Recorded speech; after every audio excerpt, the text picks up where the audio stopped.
There are two questions that I get asked all the time. The first one, we're not going to talk about today. The second one is,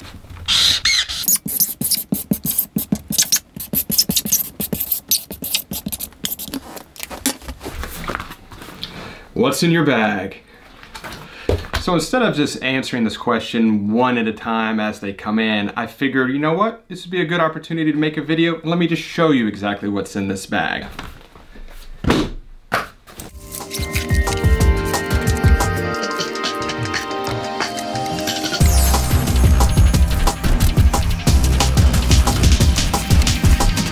So this right here is the basic kit that I use when I go out to shoot landscape photography. There's a few more items that are not here right now, but for the most part, this is everything that I take. I try and keep everything really to a minimum because with landscape photography, you do a lot of walking and a lot of waiting. So the less you can bring and still get the job done, the better you're gonna be off. So what I'm gonna do is I'm not gonna go through every single item and tell you the specs or how much it weighs or how much it costs and things like that, mainly because I don't wanna bore you, and also I really just don't even know. But what I will do is I'll link descriptions in the comments below so everybody can take a look at it there if you choose. So to start, this is the bag that I use. It's made by a company called Mindshift.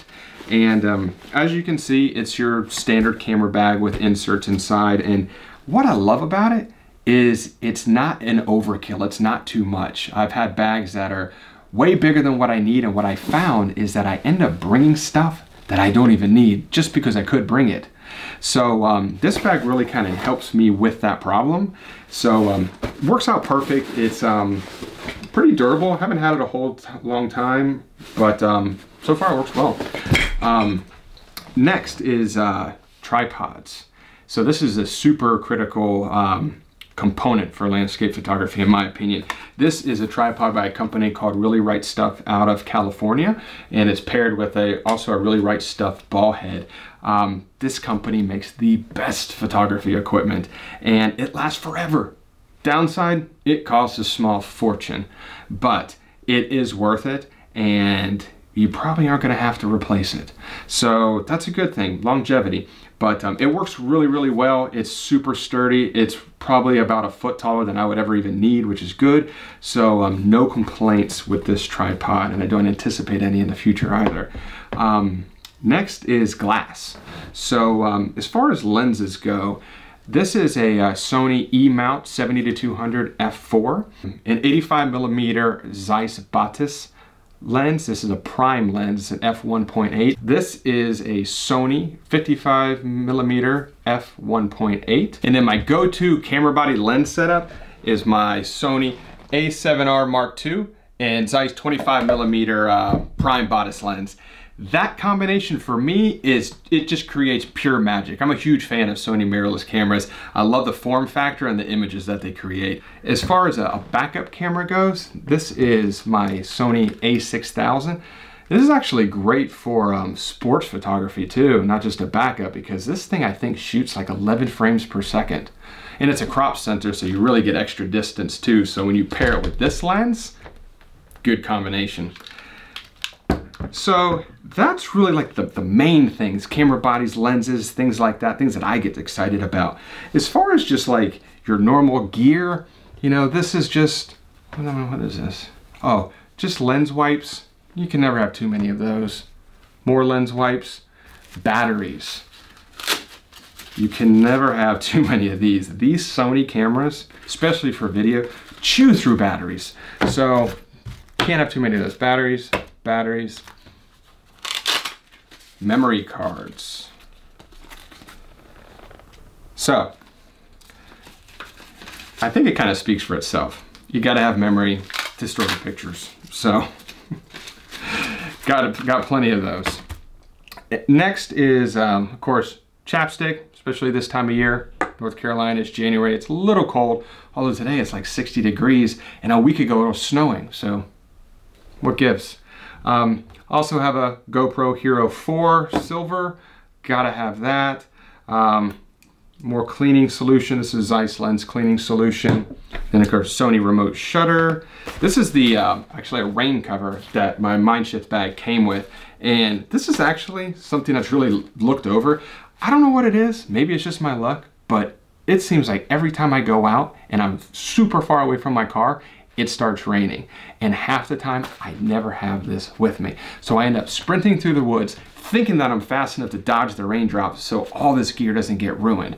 So this is definitely something you do not want to leave home without. Sound like a commercial.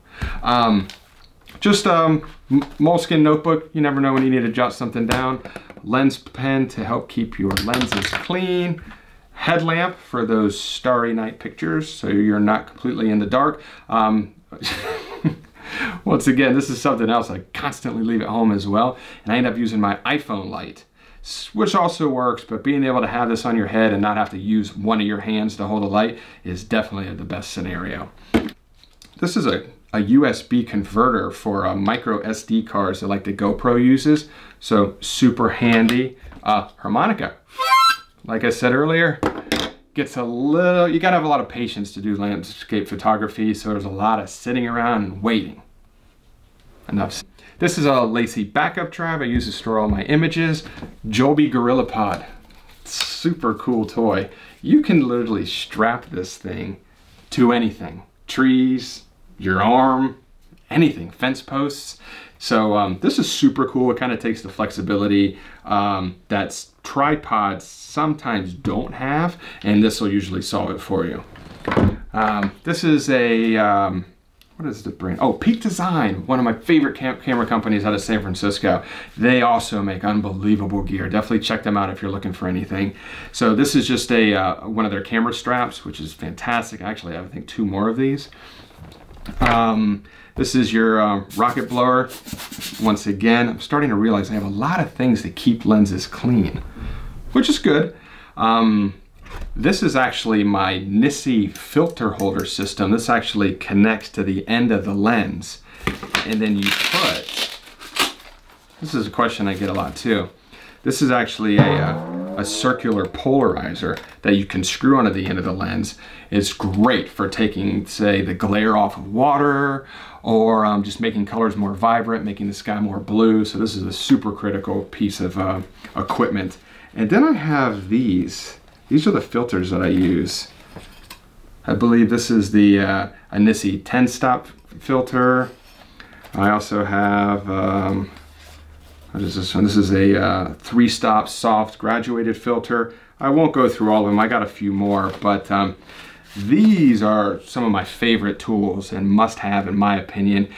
Not only just to create really dramatic long exposure shots to smooth out water or to get creamy streaks of clouds blowing through your images, but it also helps to take a lot of the bitiness out of bright skies. So super, super helpful tool for my workflow.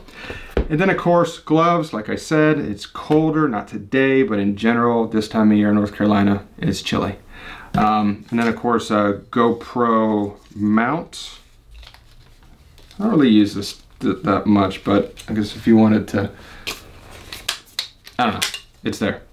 This right here, this is something else from Peak Design in California. This is just a cool little ditty bag that I actually utilize as like a power bag.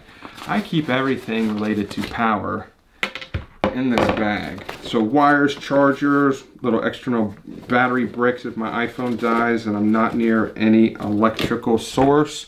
And I keep everything in here, so if I'm ever looking for anything, I can just reach into my bag. I know everything related to power is right here. Now I know this video ran a little bit longer than I probably would have liked, but I wanted to make sure I provided enough detail without boring everybody to death, so hopefully I hit the sweet spot. If anybody has any questions about any of the gear that I spoke about today, definitely just leave questions in the comments below, and I promise you I'll get back in touch with you. Thanks again for watching, and I'll talk to you all soon.